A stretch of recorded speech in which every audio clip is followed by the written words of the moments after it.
Today, I'm delighted to welcome top industry analyst Madeline Laurano, founder at Aptitude Research, to the Digital HR Leaders podcast. Madeline, welcome to the show.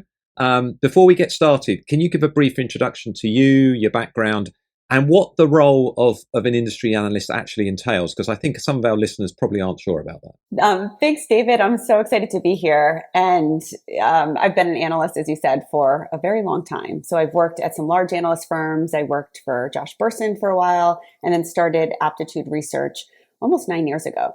So we do research on HR technology. My areas of interest are talent acquisition, employee experience. Talent intelligence is a big topic for us right now at Aptitude. And the role of the analyst is a strange one because I think a lot of people are confused. I think it's probably more analysts probably are in this US market than in the UK market than what you'd see. But we cover and write about HR technology. We go to a lot of different conferences and speak about different technology providers. And we're very, very opinionated. Or at least I'm told we are. Which is good. You've got to have an opinion if you're an analyst, haven't you? It's important. Now we had a great conversation, I think, the day before Unleash started in Paris, and we were talking about kind of the state of HR technology and some of the trends that we're seeing in the space. And our listeners are always keen to understand the key trends within the HR technology space, which obviously attracts a lot of attention and investment. Obviously, you recently not just attended Unleash, but also the HR Technology Conference in Vegas the week before you did the double. And that arguably those are the two biggest HR technology events on the planet. You know, what were the key themes that emerged for you from the two events? Yeah, it was the events were amazing, right? Those are the two important ones that everyone is at and everyone should be at. And I think when I think about the themes and the trends that we're seeing, it's all around AI and skills. Those seem to be the two big topics that everyone's talking about. And that will impact how we talk about other themes: strategic workforce planning, talent intelligence, recruitment retention. It's all around this idea of how do we use AI? How do we use a skills-based approach to make better decisions on the talent that we're going to attract to our organization and the talent that we need to retain.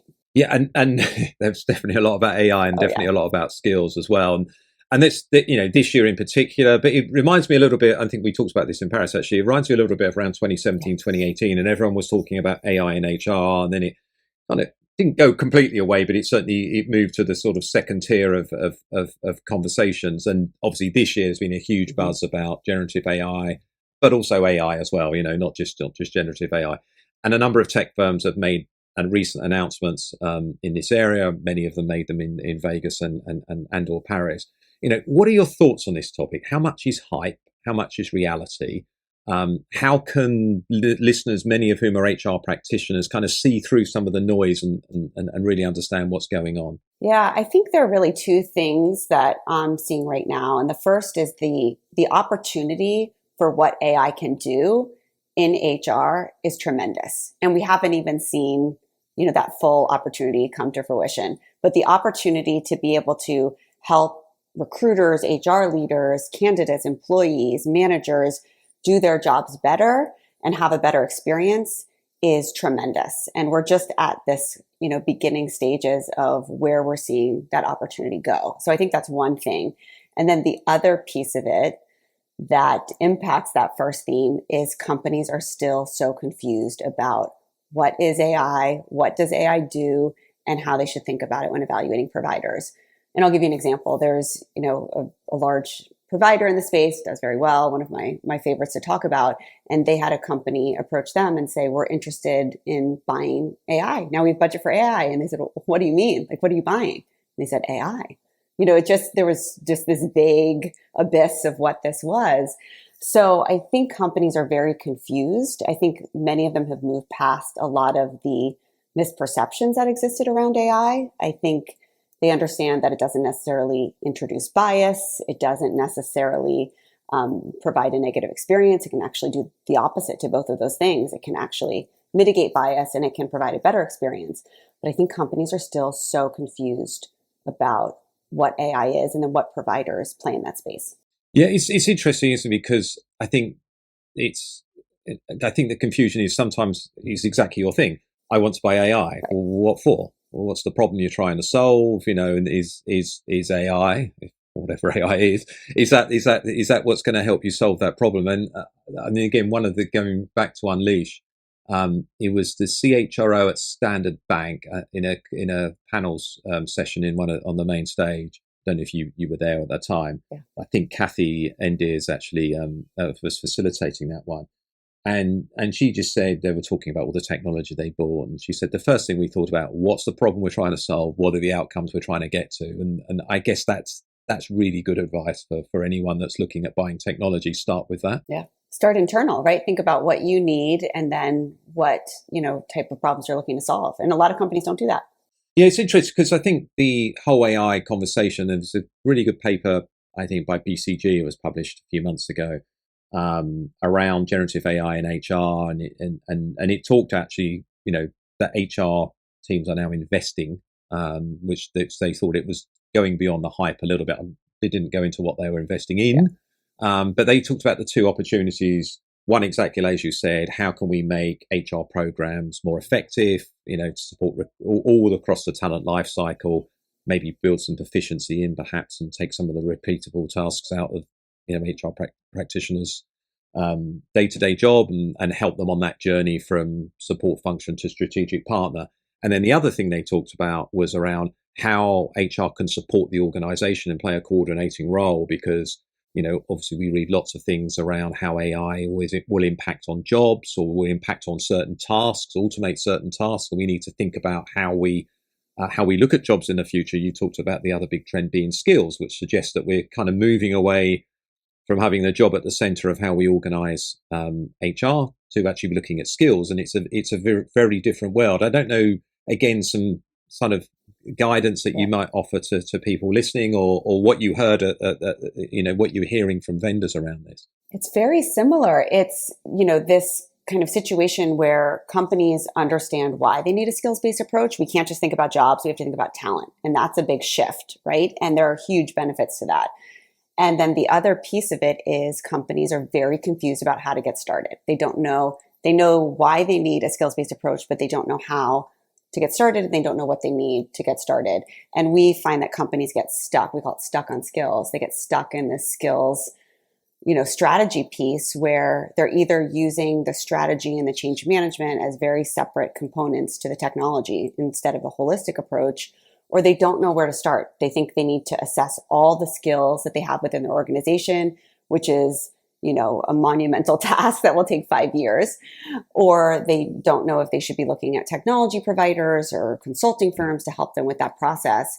And when we ask companies what they're doing in that skills-based approach, companies that are stuck on where to get started, like 67% of them are just using their own internal resources to think about and assess the skills within the organization. And that is incredibly time consuming. And we know that's incredibly manual work. It's not dynamic. It's not what skills should be, which is a dynamic approach. And I think you struck, I start there, that one of the key things about it is it's a focus on talent. And what, certainly when I see the example that IBM has spent some time at IBM, as most listeners will be aware, during the time when IBM was kind of taking a skills-based approach to talent, what I found there was that it actually put the employee more at the center, and they were thinking about how we can understand skills and the gap between what we've got and what we need, I guess, for the strategy of the organization, which is obviously good, and it's great that HR can support with that. But then more about that is how we use this to support learning and actually recommend learning opportunities to people that's actually going to help them with their career within the company. And we can tell them, for example, if you do acquire these skills, then this is a sort of career path you can have in the organization as well. So that's good for employees and good for the organization. And then obviously we see a lot of things around talent marketplaces and that whole career mobility, getting involved in projects. So it's a slightly more agile way of getting work done, I guess. And even up to the ultimate, which seems to be for some companies, actually looking at skills to support their compensation as well. But at the heart of it, it seems to be about putting the employee at the center, which I think is a good progression from maybe where we were. I don't know what your thoughts are around that, because I guess it's such a confusing marketplace because there are so many vendors out there that support part of the skills journey. I don't think there's one organization that supports across the whole life cycle and all the various things that you might need to do in an organization to really use skills proficiently. Yeah, it's such a good point. And I think that's exactly right. I think what skills is not new, right? We've been talking about it for a long time, whether it was at IBM and we've done, briefings together there. But where we're at now is that it's not skills just for the benefit of the organization, which is something that employees have no input in. They just are waiting and trying to either understand, how they fit into the skills framework. Companies are developing them for a very long period of time, and they don't really connect employee and employer. Where we're seeing the skills-based approach now is that it's the benefit for the individual. And that's a huge shift. It's saying we're going to actually see you for who you are, for your potential, which is a big word now in HR tech, for your learnability. And we're going to connect you with the right career opportunities for you in the future. And also, it's not just internal mobility. I mean, that's the most obvious use case of a skills-based approach. But for talent acquisition too, to be able to say to candidates, we're not just going to pick apart the keywords on your resume and try to match you to a job, because we know that doesn't work. And we know that limits a lot of individuals, especially when you start talking about diversity, equity, and inclusion. But we're going to see you for the complete picture of who you are.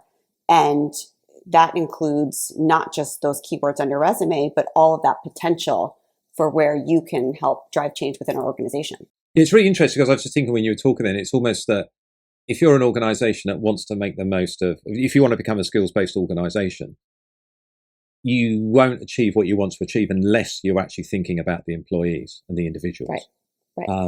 And that's not a bad thing for employees, and obviously for the organization. And hopefully you achieve what you need from having the right people in the right place at the right time to achieve business strategies. So it's almost like a handy partnership. I'm trying to think of the right words, but it's a partnership. Right. It's not just it's better than a manager of convenience in that respect. There's mutual benefit for both parties. Yeah, and that's why you hear a lot of like skills for everyone. A lot of providers are saying skills for everyone or potential for everyone, and that's it's not just benefiting the organization but the individual, and not just managers and above. Where we'd see that with assessments, it's saying everyone within the organization has this opportunity to be seen and to, think about what their future might look like. And that's a big difference from what we've seen before. I think the other piece is when you think about companies that get stuck on skills, is what happened in the past is you had to do everything manually, right? You had to kind of go through and assess all the skills you had, think about all the different departments in your organization, and that would take forever to do that. Now with technology is you don't necessarily have to either start from scratch. You don't necessarily have to assess every single area. There are lots of different options, and providers can work with you at whatever stage you're at within that skills journey. And that's a big change too. So I think for companies that kind of get stuck on this idea that it's going to be too time consuming or take too long, we're seeing so many advances with AI and with technology providers that this is not something you have to wait for. Yeah, and I guess the old way of doing it and asking people what skills they've got, I mean, immediately it's out of date. A, you get 50% adoption if you're lucky. B, how do you validate them? And I guess you've still got to think about that, I guess, in using technology as well. And then see they're out of date straight away. Yeah. Whereas, I mean, again, would a good, bit of guidance for someone that wants to get started with this is maybe look at, I don't know, a business unit or a type of role. Maybe look at your technology team if that's a critical business area for a company, and maybe do a pilot there. Start small, learn from it, iterate, and then look to expand it out to other parts of the organization as necessary. Absolutely, start small. You don't have to do everything at once. Start small, see how that goes, and I think that's where a lot of technology providers are very comfortable working with companies, is in that kind of iterative approach. So something that's very much linked to skills, and another area I think that there is increasing confusion around is talent intelligence. Yes. And I know you've done some recent research around that, and around demystifying talent intelligence. And I think you highlight how you're seeing that many HR tech providers are labeling themselves as talent intelligence, which tells you that there's an important area for a start, when in fact they are not. I mean, could you talk to us a little bit more about this, and why do you think they are referring to themselves as talent intelligence, and how is it affecting, what we might call the real talent intelligence or talent acquisition? Yeah, it's so interesting. So we just did this study on talent intelligence, and a couple things come to mind. First is when we do surveys, typically we get a very small sample of CHROs that participate. And this study, we had over 100 CHROs take this survey, which to me just screams at how important this topic is for organizations.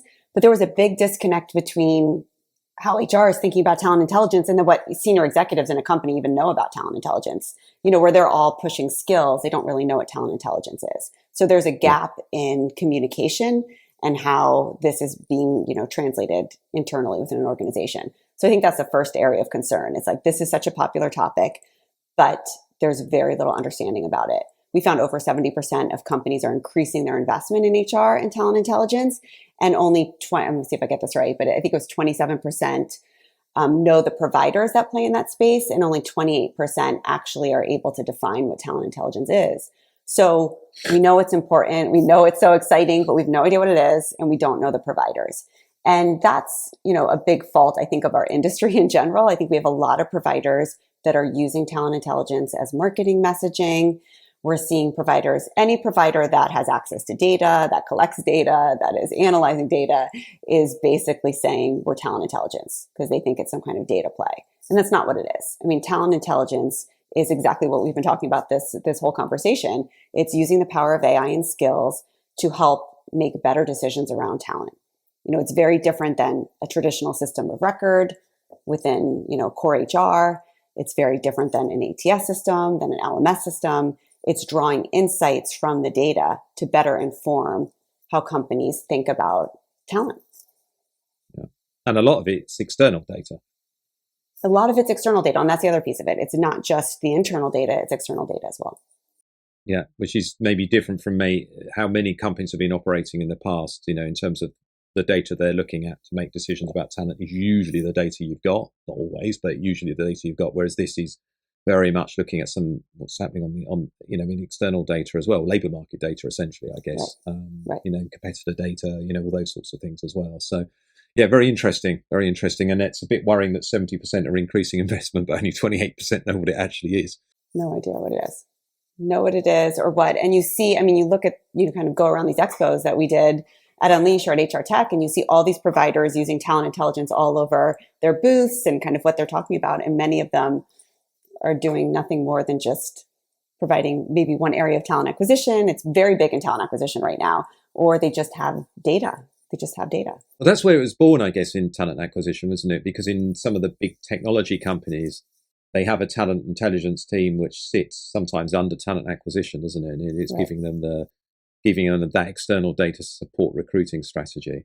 And in other organizations, it's part of the people analytics function. But and then I did a podcast a year or so ago with Toby Colshaw, who obviously looks after talent acquisition for part of Amazon and is a bit of a kind of thought leader in this space. And Toby was talking about the difference between the two and how he felt that they maybe should be kept separate, but they were clearly complementary skills between the two as well. So. And I guess, I don't know what your thoughts are on that. I guess it depends on the organization as well, whether you put them together or keep them separate. Yeah, and I think that's such an important point because I think that's impacting a lot of the trends that we're seeing in the market right now is that they should be this intersection of recruitment and retention, but they're not. They're either kept completely separate or companies don't have a way to be able to think about drawing value from both of those things. And I think talent intelligence is a big part of that. And I think internal mobility is a big part of that. Is that something that should be part of talent acquisition or talent management, strategic workforce planning? There's a lot of these really important trends right now that just kind of get stuck on like this ownership piece of who owns it. Yeah, we've got to try to move away from those traditional silos that we've had in HR over the years, and data should really flow across those to kind of link them together. Absolutely. Because as you said, talent intelligence doesn't just support recruiting and talent acquisition, it should support workforce planning as well. Right, absolutely. You're going to decide whether you build, buy, borrow, blend, all the other Bs that seem to be, then you need data to support those decisions. So moving to the sort of kind of more investment in technologies, we've literally just launched our Insight 222 People Analytics Trends Research, and this is the 4th year we've done it now. And we found that despite some of the well-reported economic downturns, investment both in people analytics in terms of the team size and associated technologies has in fact increased fairly significantly over the last year. And and the and the people that completed the survey, which is 271 companies, mainly the people analytics leader, are quite bullish about there being more investment in people and technology moving forward as well. As someone who lives and breathes HR tech, what areas of HR tech are you seeing the most investment in? Yeah, it's a great question. I mean, I think, companies are still investing. We find the same thing when you look at kind of investment and how it's changed despite all of the uncertainty of what the next year will bring. Companies are still investing, and that continues to be the same. We're seeing everything from just replacement, like still replacement for ATS, still replacement for CRM, continuing. And at the same time, companies looking at areas like AI and skills-based, technology providers to be able to provide more of either a foundational layer or what we call kind of the cool layer. Once you've replaced kind of these core systems and the systems of record, how do you get real intelligence, or how do you use AI to, provide a better experience and draw deeper insights? So there's a lot of investment there. Companies are definitely still focused on experience. I think there was a lot of belief that even if hiring slows down, the candidate experience won't matter as much, and that definitely doesn't seem to be the case. But one area that was really interesting, I don't know if you noticed this as well, either at HR Tech or Unleash, is that the focus on frontline worker and technology to support the frontline worker has been, thank gosh, like better than we've ever seen it. I think for the first time, companies recognize that, okay, this is 82 million workers in the United States are hourly workers. For a lot of companies, frontline workers make up the majority of their workforce, and yet we're making them go through the exact same experience as we would for professional hiring and salaried hiring. Or that's true for talent management as well. So to see all of these solutions, whether it's employee experience or workforce management or talent acquisition, really focus on the frontline worker, I think has been very exciting. Yeah, I guess this is where the advances in technology help. Right. And as you said, the frontline workers typically are, particularly if a lot of them are customer facing in retail. That's your connect between your business and your customer. And the better, there's enough studies out there, the better you enable those people, the more benefit, I guess, you're going to get to your, your revenue and your customer satisfaction scores as well. So it's in company interest to enable, to provide a better link to frontline workers, I guess. Yeah, I mean, you see any specific examples that you've seen of companies that are doing that well? Yeah, you mean providers or on the kind of corporate side? Well, maybe both. Maybe the company, maybe the corporate side. Just to I know there's been a lot about Walmart. Walmart, yeah, and I think McDonald's is a case study we've done that we reference quite a bit, and what they're doing. I mean, conversational AI is a game changer for frontline workers. I mean, many of them don't have laptops.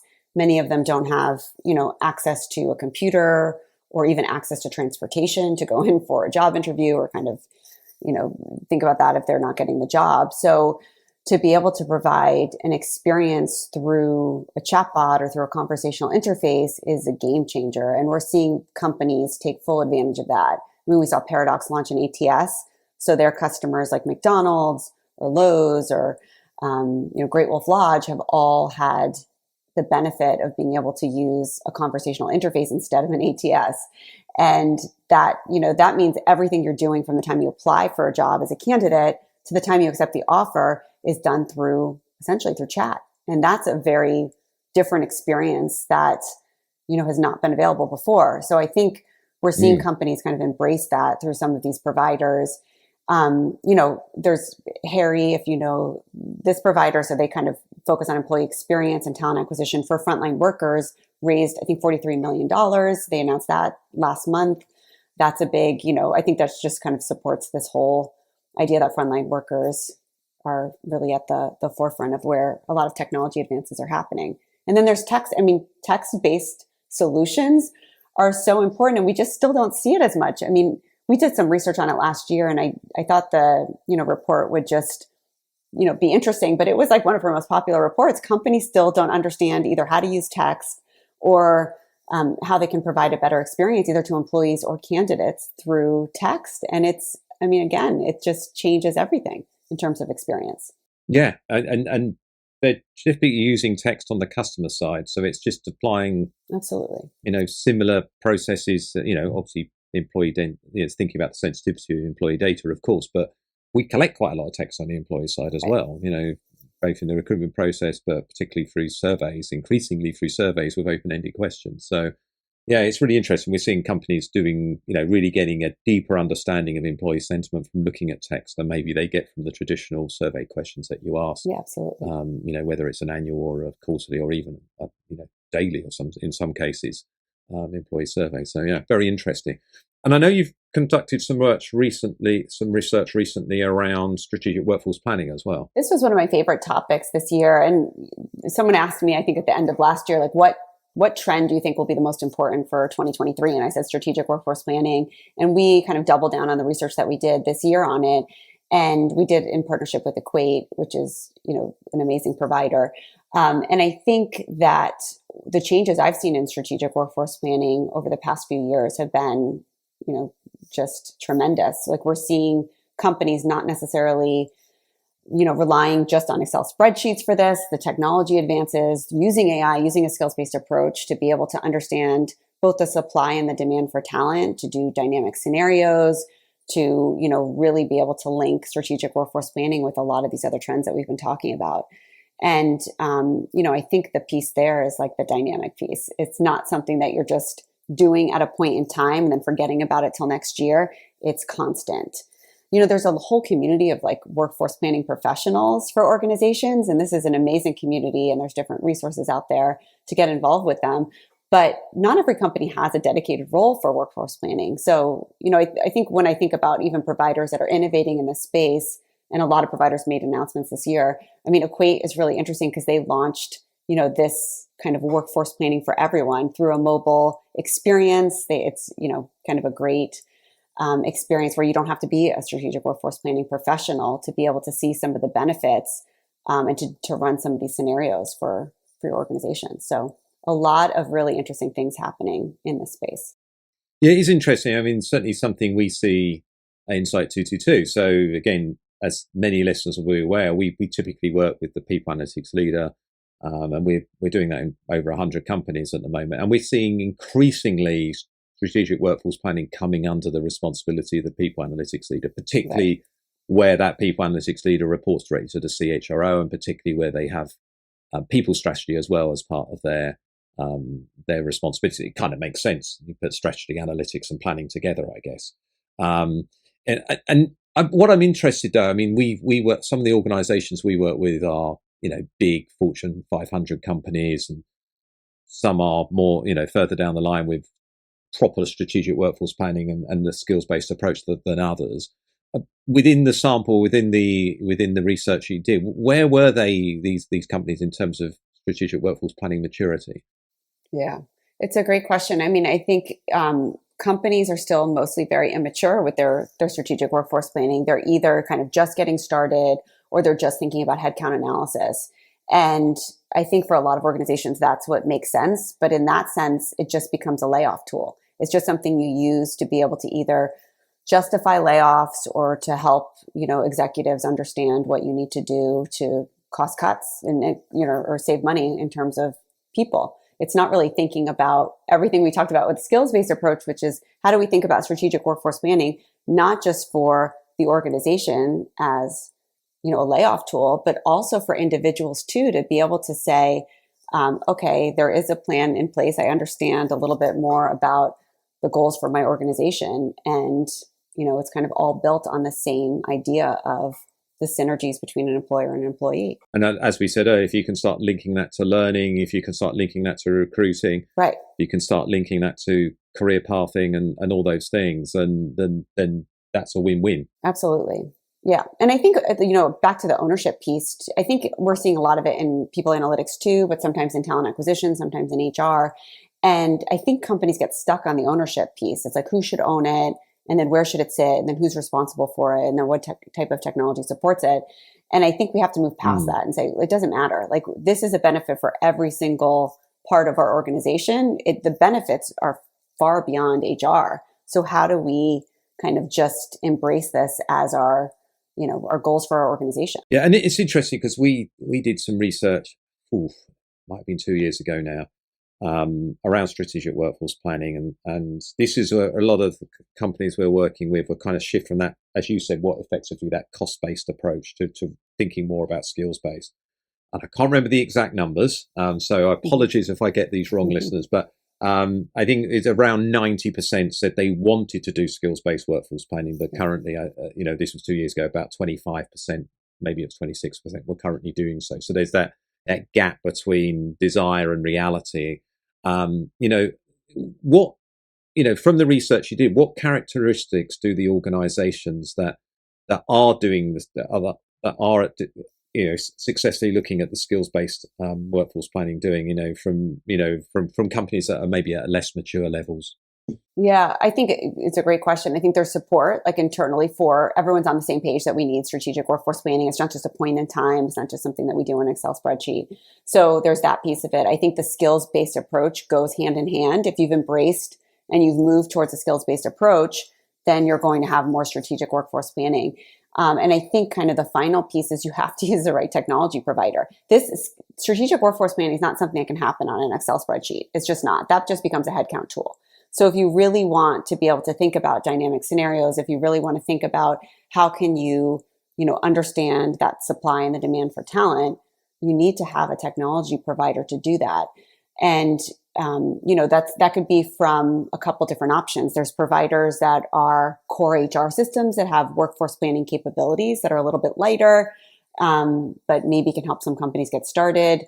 There's platform providers that do talent acquisition or talent management or people analytics that are offering now some type of modules or capabilities there. And then there's pure play providers like Equate that we were just talking about that focus solely on this area of strategic workforce planning. So technology is really helping companies accelerate their maturity into strategic workforce planning.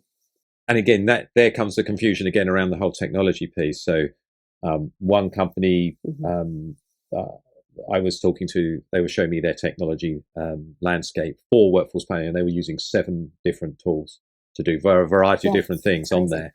And that whole buying HR technology it can be really complex and fraught, whether it's workforce planning or whether it's whatever other topic in there. Even in talent acquisition, you've got companies got several different technologies to support that whole process.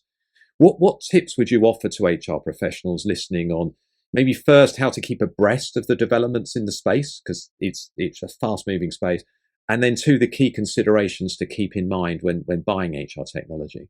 It's such a good question. I love this topic. I could talk about this for an hour, but it's crazy to me because during the pandemic, we saw companies buying like crazy, like all of these technology. It doesn't surprise me to see companies using 7 different strategic workforce planning providers, because in talent acquisition, they were just doubling and tripling down on everything, like multiple CRMs, multiple sourcing providers, multiple ATSs even, and none of them were integrating. They couldn't make sense of it. So we kind of came to this point, in the past year where companies were saying, okay, we don't really know what's happening in our world and in the labor market for the next year. So we can't just keep buying tech. That doesn't work. We have to be more thoughtful about our HR technology strategy. So, companies are still investing like we've both seen, but they're being more thoughtful. And I think that's a good thing. But I think my recommendations for when you're evaluating or trying to make sense of a space is what we talked about earlier, to your point, David, is start internal. What are the challenges you're looking to solve as an organization? What has not been successful in your investments in technology in the past?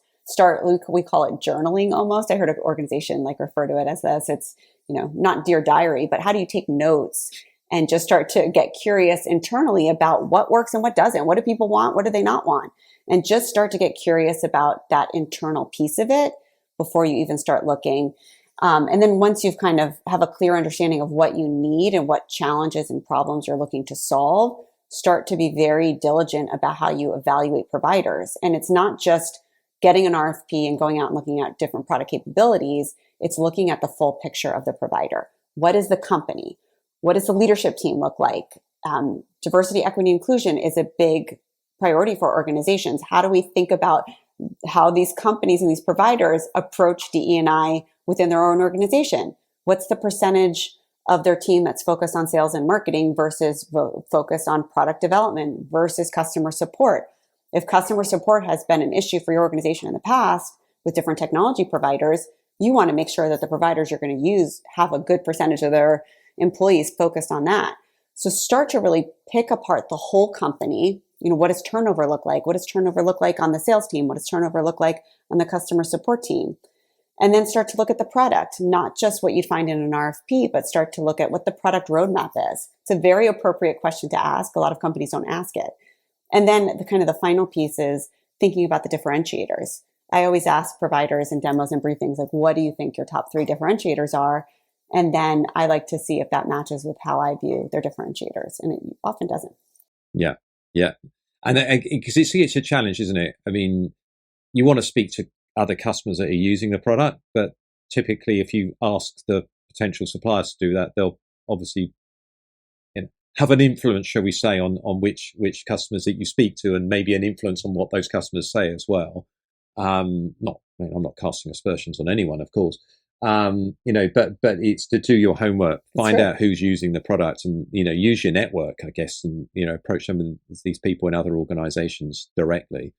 And in staying on top, we're not trying to sell HR technology conferences, like Unleash and HR Tech, but actually investing and going along to these things, once a year is actually quite an important thing to do. If you're an HR leader, you need to understand what technology is out there. You've got an opportunity to speak to the vendors directly. You're not trying to balance that with doing all your work as well. So it's a really, and speak to people like you, speak to the analysts, who are looking at all these different vendors and understand the market well. I think it's such a good point. I mean, this industry is amazing because people share their experience, and that doesn't often happen in other industries. So to be able to go to a conference and have somebody tell you what their experience is like working with another provider and partnering with another provider it's just so valuable. So I think attending those events and attending those networking opportunities, and if you don't have budget and it's a complete no from your organization to be able to go to HR Tech or go to Unleash, then there are small, chapters that happen within every single city, at least in the United States, where you can meet up and you can network and you can talk to different companies. And then there's, online events too. So definitely take advantage of this industry, connect with people. I find that people are really willing to share. It's amazing to cover as an analyst. Yeah, I think that's one of the great things about this community is the willingness to share and collaborate. I think you also made a really important point. Don't just look at the product, don't just look at the price, look at the leadership team. And I guess because I know a couple of conversations that I've had recently with practitioners where they've maybe not gone with one supplier over another, or they've swapping a supplier out for another. Is the partnership thing. If they feel that, that you're kind of in it together, they're investing a lot of money in these products. Maybe they want some say on the roadmap, but they certainly want a partnership, particularly when they're investing in some of the newer technologies that are out there, the ones that we've talked about, skills, talent intelligence, maybe some of the more advanced workforce planning tools. They want a partnership. And I think, that it's hard to test that, I guess, in the procurement process, but I guess the more engagement that you have with people can help you with that. And as you said, looking at the balance between sales and marketing versus support and product development as well, I think is such an important thing to do. And turnover too. I think it's like when you can see that there's a lot of turnover, it can be really scary. If you're working with an account executive that you really like and you have a connection with and you feel like it's going to support you, or, you're kind of moving on to a dedicated representative that you really like, and you see that there's a lot of turnover, that can be really unsettling to kind of switch up or maybe not have the support you need. And we saw a lot of that during the pandemic, like a lot of huge, I won't even mention, but huge companies. I mean, the biggest accounts for some of these providers, and they were putting on very junior people that just started, who were right out of college, onto these big accounts. And it just did not sit well with a lot of these HR leaders. No, not surprisingly. No. Right. Last 2 questions, Madeline, and I'm gonna take advantage of the fact that I've got one of the leading industry analysts in the space. So I'm going to get you look into your crystal ball on 2 things. So first, we're going to stay with technology. What are the key developments you expect to see in the HR technology space in 2024? And who are the technology firms to look out for? Maybe the ones that you're excited by. Yeah. So I think generative AI, I think people either love it or hate it. And I am fully on board with it. I think what it can do and the potential it has within a lot of these existing systems is just tremendous again. So I think we're going to see companies using generative AI more, whether it's open LLMs like ChatGPT, or whether it's, kind of developing their own, or using private LLMs in a different way. I think we're going to see more and more of that. And I think that's very exciting. But I think there's not a lot of clarity around if companies, like what they're using for AI, if this is, kind of what they're developing as part of their AI roadmap, or if they're using generative AI. And I think companies have to get really strategic when evaluating providers about what's what, and what these, AI roadmaps look like. So I think we're going to see it. I think it's exciting, but I think we have to be careful too. And then I think we're going to see more companies kind of move away from just these early stages of a skills-based approach to really starting to see more case studies and examples of ROI on the skills front. And I think that's super exciting. I think we're doing this huge project on CRM. So I'm very interested in the CRM market right now in talent acquisition. And we're seeing providers either completely innovate that space, but we're seeing a lot of sourcing providers offering better solutions in CRM. LinkedIn just made a major announcement with their CRM Connect that integrates with companies like Aptitude and Eightfold and Beamery, to be able to really kind of, provide a better recruiter experience through CRM. So I think there's a lot of that's happening. And I think it's really exciting. I think strategic workforce planning will continue to be a big theme. I don't think we're going to see huge advances on the contingent workforce front. I think it's, a lot of companies understand this idea of looking at talent holistically, but we're just seeing that still being really owned by procurement. So if we can get a skills-based approach, and if we can think about talent intelligence and even strategic workforce planning in a more strategic way, then I think the contingent will follow. But I think that those pieces need to happen first. Sorry, I was just going to say you preempted. Mm-hmm. I was going to say, and any vendors, I mean, any technology firms that we haven't mentioned already that you think that are particularly exciting. Yeah, so like we talked about strategic workforce planning. Equate was really exciting for me this year. Talent intelligence we talked about. I mean, I think what Eightfold is doing is really exciting there. Beamery is obviously kind of falling into that category too. Gloat, and there's some other providers. I mentioned Paradox, and I love kind of that conversational experience. It's always been very interesting and exciting to me. HireVue made a big announcement with human potential intelligence this year, and that's kind of a new category for them. So it's going to be interesting to see how, we're using, again, more insights and, better, deeper insights on talent versus just what we find on a resume. So I think there's a lot of different providers out there. One provider too that I know we talked a little bit about was HiBob. So we have a briefing coming up with them, and they seem to be all over every conference we've been at. So I'm excited to learn more there too. It's interesting because as an analyst, I used to do so much more with startups, like very early stage startups, and that was always the most exciting for me. And now a lot of the excitement and I think the innovation I've seen is coming from some of the larger providers too. So we're seeing kind of on both sides. But a goal for me for next year is definitely to connect with more startups. I think I got away from that a little bit in the past few years. Yeah, and it's hard, isn't it?